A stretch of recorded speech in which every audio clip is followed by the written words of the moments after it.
boleh. Bangun pagi selalu Minum air masak. Air masak. Faizal Hussein kuat minum. Jangan kuat minum. Faizal Hussein kaki minum. Kaki minum.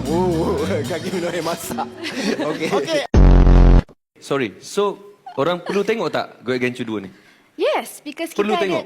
Perlu. Perlu tengok yang 2? You nak gaduh dengan I ke? Means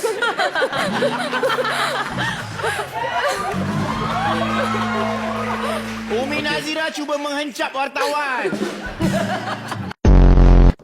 Berapa ringgit harga tiket? RM98. Oi, mahalnya. Tak. Sorry, minta maaf. 98 tu yang paling murah. Oh, yang paling murah. Yang Afri paling tukar mahal? statement.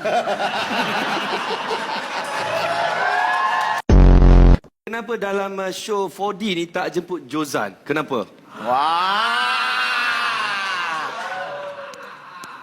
Pasal kami tak mampu nak bawa Jozan datang ke Istana Budaya. Kenapa tak mampu? Jozan bukan berat macam awak, Aflin. Boleh? Abang berlakon tiap-tiap hari. Dekat set tiap-tiap hari abang berada di set. Tiap-tiap hari. Setiap hari. Faizal Hussein tak solat Jumaat.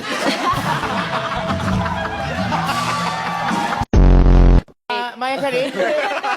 Maya Karin. Boleh tak you ambil. Maya Karin marah wartawan.